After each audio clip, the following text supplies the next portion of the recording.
You're about to witness the moment a single sentence destroyed a billionaire's empire.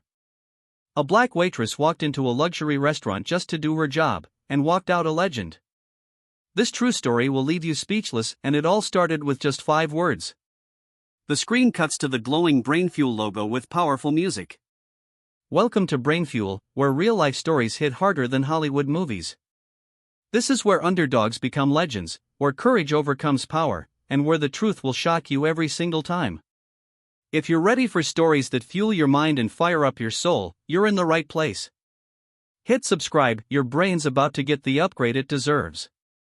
The music swells as the narration continues.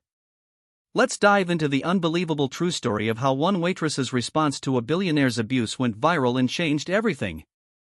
The sharp crack of a wineglass hitting the floor silenced the hum of conversation in La Belle Étoile, one of New York City's most exclusive restaurants.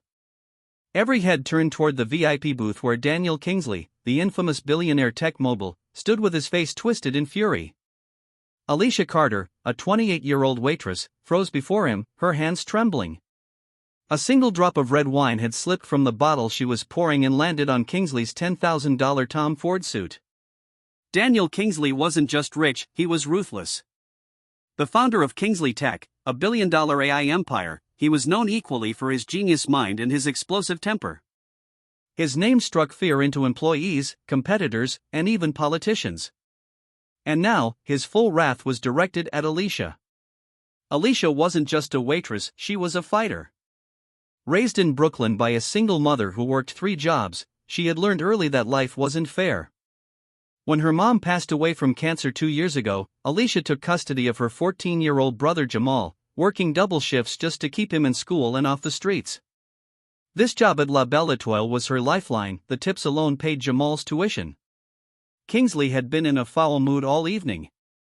He was meeting with potential investors, and the deal wasn't going his way. When Alicia approached to refill his wine, he'd already snapped at her for being too slow. Then the accident happened, that tiny, barely noticeable drop of wine. But to Kingsley, it was an unforgivable sin. "You incompetent fool," he roared, shoving his chair back so hard it toppled over. "Do you have any idea who I am?" Alicia's throat tightened as she stammered an apology, offering to get a napkin. "Napkin," he sneered. "This suit costs more than you make in a year." His voice carried across the restaurant, drawing horrified stares. Alicia's manager Greg rushed over, apologizing profusely, but Kingsley cut him off. "Fire her. Now. Or I'll make sure this place gets shut down." Whispers spread like wildfire through the dining room. Other diners, some wealthy, some just celebrating special occasions, watched in shock. A few looked uncomfortable but stayed silent. No one wanted to cross Kingsley. Except for one man, an older gentleman in a tailored suit at a corner table who narrowed his eyes but said nothing. Tears pricked Alicia's eyes, but she refused to let them fall. She'd been humiliated before, by teachers who said she'd never amount to anything, by landlords who treated her like dirt, by a society that saw her as just another black woman struggling to survive. But this was different. Kingsley wasn't just angry, he was enjoying this. Leaning in close enough that only she could hear, Kingsley delivered his final insult: "People like you don't belong in places like this. You're lucky they even let you clean the floors." Something inside Alicia snapped. Her fear dissolved. Her hands stopped shaking. She straightened her spine, looked him dead in the eye, and prepared to say the words that would change everything. Alicia felt the weight of every eye in the restaurant burning into her. The air was thick with tension, the kind that made it hard to breathe. Her heart pounded so loudly she was sure everyone could hear it. The moment stretched, suspended in time, as Kingsley's cruel words echoed in her mind: "People like you don't belong in places like this." For years, she had swallowed insults, forced smiles, and bitten her tongue, because she had to. Because Jamal needed her. Because rent was due. Because the world wasn't kind to women like her, and she had learned to survive by keeping her head down. But this? This was different. Kingsley wasn't just insulting her, he was erasing her. As if her struggles, her sacrifices, her very humanity meant nothing. As if she were just some obstacle in his path, something to be brushed aside without a second thought. Her fingers curled into fists at her sides. She could feel the heat rising in her cheeks, the sting of unshed tears. But she wouldn't cry. Not here. Not in front of him. Across the room, she caught sight of the older gentleman in the corner. He was watching her intently, his expression unreadable. There was something in his gaze, not pity, but something sharper. Recognition, maybe. Like he knew what she was feeling. Kingsley smirked, mistaking her silence for surrender. "That's what I thought," he said, turning back to his guests as if she had already vanished. "Now get out of my sight before I—" "No." The word cut through the room like a knife. Kingsley froze. Slowly, he turned back to her, his face darkening. "Excuse me?" Alicia took a deep breath. She could still back down. She could still apologize, grovel, save her job. But something inside her had shifted. She thought of Jamal, of the way he looked up to her. She thought of her mother, who had worked herself to the bone just to give her a chance. She thought of every time she had swallowed her pride, every time she had let someone treat her like she was nothing. "Not this time." "You don't get to talk to me like that," she said, her voice low but steady. "I made a mistake. I apologized. But you don't get to treat me like I'm nothing just because you have money." A hush fell over the restaurant. Even the clink of silverware had stopped. Kingsley's face twisted in disbelief. "You dare?" "I dare," she shot back. "Because unlike you, I actually earned my place here." For a heartbeat, no one moved. Then, from somewhere in the dining room, came the sound of a single, slow clap. It was the older man in the corner. Kingsley's head whipped toward him, his expression turning from fury to shock as recognition dawned. "Mr. Vaughn?" The man, Arthur Vaughn, the legendary investor whose name carried more weight than Kingsley's entire fortune, stood. He didn't say a word. He just looked at Alicia, gave her a small, approving nod, and walked out. The message was clear. Kingsley paled.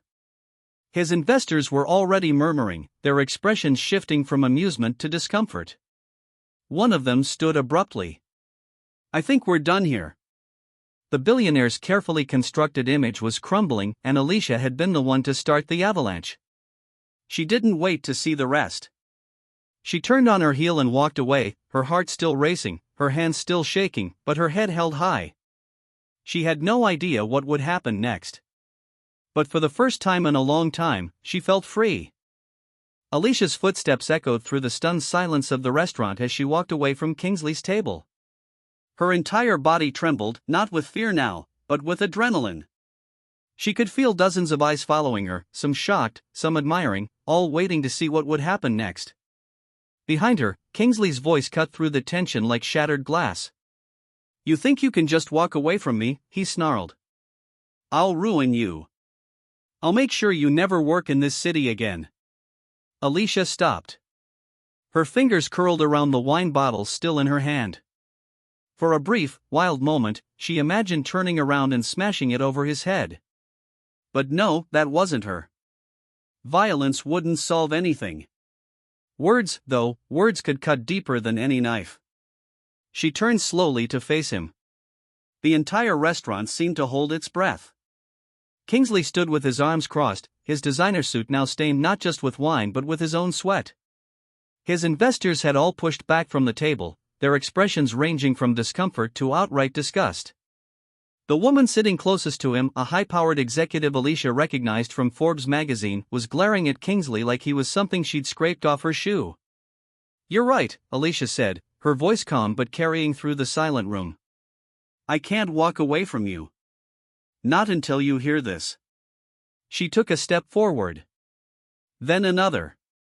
Until she was close enough to see the vein pulsing in Kingsley's forehead. "All night, you've treated everyone here like we're beneath you," she said. "The hostess, the busboys, me, like we're not even people. But here's the truth you're too blind to see: money can buy a suit, sir, but it can't buy class." The silence that followed was absolute. Then, someone at a nearby table started clapping. A single, slow clap that built into real applause. Within seconds, half the restaurant was on their feet.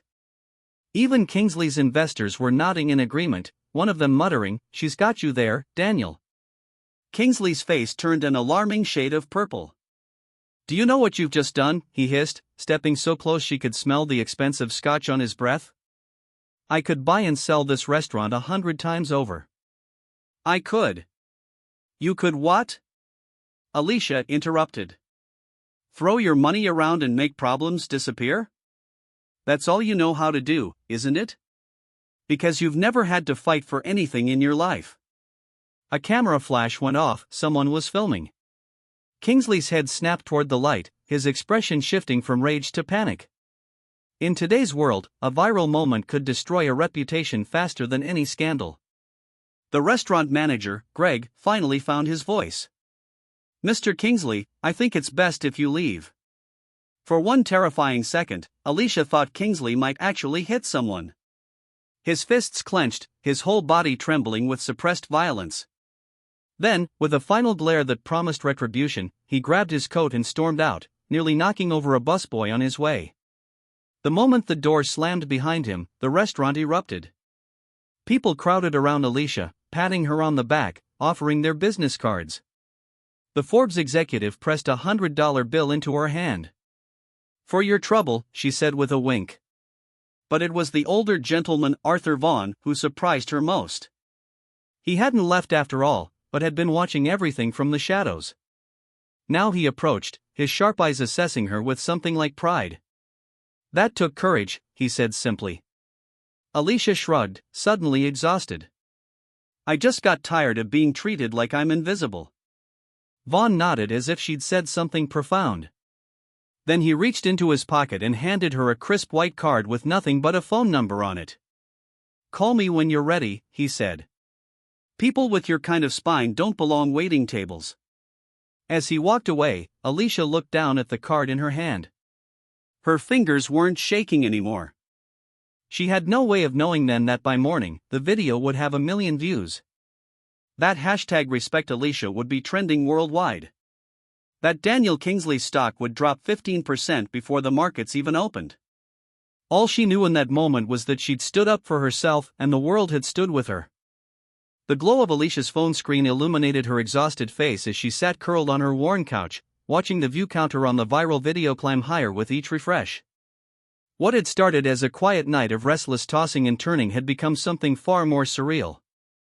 Her fingers trembled slightly as she scrolled through the endless notifications, thousands of strangers flooding her social media with messages of support, news outlets begging for interviews, and even a few hateful comments from Kingsley's defenders that she quickly scrolled past. Across the room, Jamal sat wide-eyed at their tiny kitchen table, his cereal forgotten as he narrated the latest developments. "Sis, you're trending worldwide. And look, someone made fan art of you." He turned his phone to show her a digital painting depicting her standing tall before a cowering Kingsley, styled like a modern-day David and Goliath. The absurdity of it all made her laugh, a slightly hysterical edge to it that had Jamal giving her a concerned look. The first real sign that this was spiraling far beyond social media came when her phone rang with an unknown number flashing CNN across the screen. Her thumb hovered over the answer button for a long moment before she declined the call, only for it to immediately ring again with another major network's name. When her email notification pinged with a message from Harvard Business School's admissions office, she finally had to set the phone face down on the couch, needing a moment to breathe. As dawn's light crept through their thin curtains, the true scale of the backlash against Kingsley became apparent. Jamal, who had become her impromptu news curator, read aloud from financial sites reporting the plummeting Kingsley tech stock prices. "They're saying investors are pulling out left and right," he reported with glee. "And check this out, that woman at his table last night was Lena Cho. She just tweeted that she's cutting all ties with Kingsley Tech." The surreal morning took its strangest turn when Alicia's banking app notification popped up with an alert she had to blink at several times to believe. The string of zeros in the deposit notification seemed impossible until she counted them aloud with Jamal $100,000, from an anonymous donor with only that simple note about character. They both sat in stunned silence, the weight of that number, more than 2 years of her salary at the restaurant, sinking in slowly. By mid-morning, the job offers began pouring in. Publishing deals, speaking engagements, even a reality TV show offer, which Jamal begged her to consider just for fun. But it was the email from Arthur Vaughn's assistant that made her pulse quicken. The mysterious billionaire who had silently supported her last night wanted to meet, and something in her gut told her this would be more significant than all the media requests combined. When she arrived at Vaughn's unexpectedly modest office that afternoon, the contrast to Kingsley's glass and chrome empire was striking. The warm wood paneling and shelves of well-worn books spoke of quiet power rather than flashy displays of wealth. Vaughn himself seemed genuinely pleased to see her, his sharp eyes missing nothing as he gestured for her to sit. "I've been waiting a long time to see Kingsley humbled," he admitted as he poured tea with steady hands. "But I never imagined it would come from someone outside our gilded little bubble." He spoke with a conviction that resonated deep in her chest as he outlined his vision for a foundation that would empower service workers across the industry. "You've lived it," he said simply. "You know what needs to change better than any consultant or politician ever could." Leaving Vaughn's office hours later, Alicia found herself pausing on the sidewalk, the weight of everything that had happened in less than 24 hours pressing down on her. Her phone buzzed again with the news alert about Kingsley's sudden leave of absence, but the satisfaction she expected to feel was muted by the enormity of the opportunity now stretching before her. For the first time in her adult life, she allowed herself to hail a cab without calculating whether she could afford the fare, the city lights blurring as they drove past the restaurant where it had all begun. Alicia had expected to feel triumphant when the news broke about Kingsley's downfall. After all, this was the man who had tried to destroy her with a snap of his fingers. But as she sat in her new office at the Vaughn Foundation 6 months later, watching the final headlines declare Kingsley Tech's bankruptcy, what she felt wasn't satisfaction, it was quiet relief. The world had moved fast since that night at the restaurant. The viral video had sparked a movement. #RespectAlicia had become more than a hashtag, it was a rallying cry for service workers everywhere. Protests had erupted outside Kingsley Tech's headquarters, with janitors, waitstaff, and retail employees demanding fair wages and dignity. Investors fled. Stock prices crashed. And within weeks, Daniel Kingsley, once untouchable, was forced to step down in disgrace. Meanwhile, Alicia's life had transformed in ways she never imagined. Arthur Vaughn's foundation had given her a platform to fight for workers' rights. She had testified before Congress, negotiated fair wage policies with major corporations, even launched a scholarship program in her mother's name for single parents struggling to make ends meet. But the moment that truly made it all real came on a random Tuesday afternoon. She was reviewing grant applications when her assistant buzzed in. "Ms. Carter? There's a delivery for you." Alicia frowned. She wasn't expecting anything. The package was small, wrapped in plain brown paper. Inside was a single item, a Tom Ford tie, the exact shade of the wine she'd spilled on Kingsley's suit. Attached was a note in elegant script. A reminder that some stains fade. Others change the world. It wasn't signed. But she knew. She ran her fingers over the silk, remembering the fear she'd felt that night. The way her hands had shaken. The way she'd almost let him break her. Now she was unbreakable.